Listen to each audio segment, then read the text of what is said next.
Situation right now in the Middle East. Israel Prime Minister Benjamin Netanyahu making one more statement. We're focusing on that right now. He said, we are in a tough war. It will be a long war. We have important achievements in it, but also painful losses. We know each of our soldiers is a whole world. The entire nation of Israel embraces you. The part that we're focusing on right now, 326 Israeli military soldiers reportedly killed. My colleague Abhishek with us right now.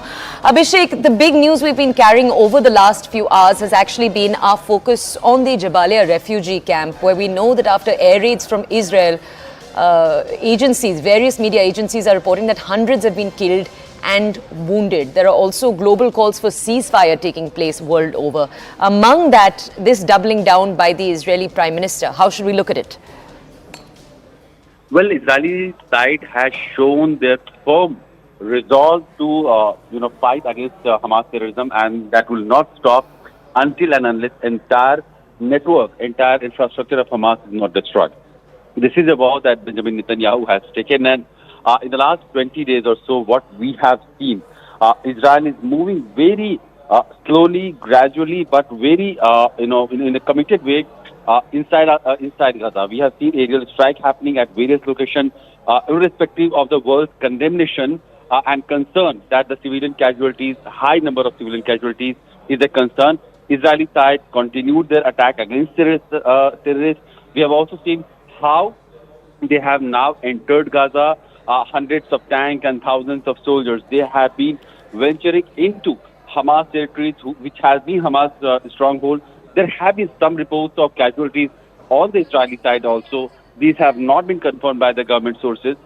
But Israeli Israeli defense forces continue to march ahead, and it doesn't look like they're going to stop unless and until their goal is achieved, and that is to, elimination of Hamas network, or at least making them incapacitated for a very, very long time, so that Israeli defense forces could feel themselves secure. So that has been the sense in the Israeli government, and they have been going ahead with full steam in that direction.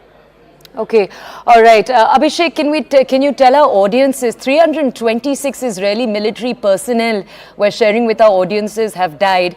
The last update we shared with our audiences from the Palestinian Health Ministry was that the death toll had crossed 8,000 people. But this was a update we gave our audiences 2 days ago. What is the most recent set of numbers coming in from the Palestinian Health Ministry? Death tolls continue to, go up because of two reasons. First, of course, the Israeli attack has been going on. That has been one of the reasons why the civilian casualties has happened. And also the entire medical and health infrastructure in the Gaza, that has practically collapsed. So even if the person is injured or they are in critical condition, they cannot be treated. And that is one of the reasons why many of them are dying. Now, Israeli government has given kind of go-ahead for some person who are critical, and they can go to Egypt through the Al-Rafah crossing border. Egyptian side has also expressed their willingness to accept those critical people for the medical aid and assistance. But then these people will have to be verified by the Israeli forces or the Israeli government. So that would be one of the only respite that the people in Gaza could have in terms of getting medical aid and assistance.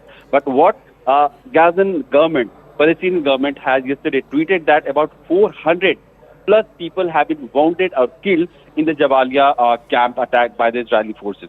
That is one of the latest that information we have, but still it has been almost 12 hours. So probably the number of those may have increased.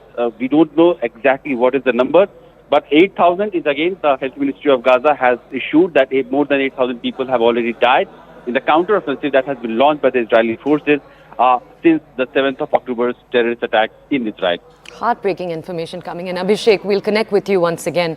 I just want to walk our audiences through different reactions to this story. Take a look. I would exercise a lot of caution relying on reports coming out of Gaza. I remember how the event in the Al Ahli hospital in Gaza City started with reports of 500 dead and then 800 dead, and I know how it ended. We were blamed for killing many Palestinian civilians then, but it later became apparent what had happened, and it also became apparent that the number of civilian casualties was greatly inflated by all of the so-called authorities in Gaza, which is basically saying Hamas. Now, I am not saying that there are no civilian casualties. What I am saying is that we struck an important military objective. This Ibrahim Briari, who was a battalion commander who was leading operations and fighting against Israel as he was targeted, he and many dozens of enemy combatants were in a tunnel complex underneath the ground. We struck that tunnel complex and that caused it to collapse. And it is our assessment that dozens of Hamas operatives were killed. Those are casualties that should be factored in any report of casualties coming out of the Gaza Strip. And I also understand that there is significant structural damage around, and that is because Hamas built that vast tunnel complex underneath the buildings, and it probably collapsed as a result of the strike. We have to put into context that this is the same area, northern Gaza, that we have been asking Palestinian civilians, non-combatants, to evacuate for almost 2 weeks. Most Palestinians have. But I really ask and would want to understand, why have Palestinian civilians either been forced or chosen to remain in that area in direct risk of their own lives? They should move to the south. They should not be in a war zone, in a main combat area. And it's not too late to call on all Palestinian civilians in northern Gaza, please evacuate to a safer area in the south, because northern Gaza is an active combat zone and Hamas uses civilians as their human shields. Today's event is a clear example of it. Okay, we just showed you the official statement coming in from the IDF, but let's take a look at the ground reality right now. These are visuals coming in from the refugee camp we're focusing on. This is a refugee camp, as we've just told you, that is in the northern part of the Gaza Strip. It housed 100,000 people, 116,000 people, in fact, by most recent count. It was absolutely pummeled over the last few hours. Hundreds were taken into hospital, many left dead, casualties injured, and as you can see, left dead over here. These are visuals of people surrounding the rubble, trying to look in many cases for their bags, for their belongings in the ground. Remember, the IDF has argued that there's a network of tunnels in the ground below. But media outlets have said there are many civilians who've lived here too. Al Jazeera, the media organization, said its staffer lost 19 family members in this incident that took place yesterday itself. Our next visual coming in.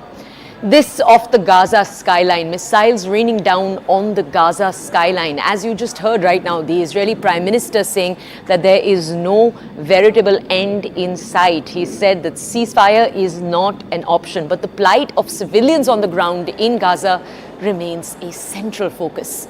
Let's move on to our next visual.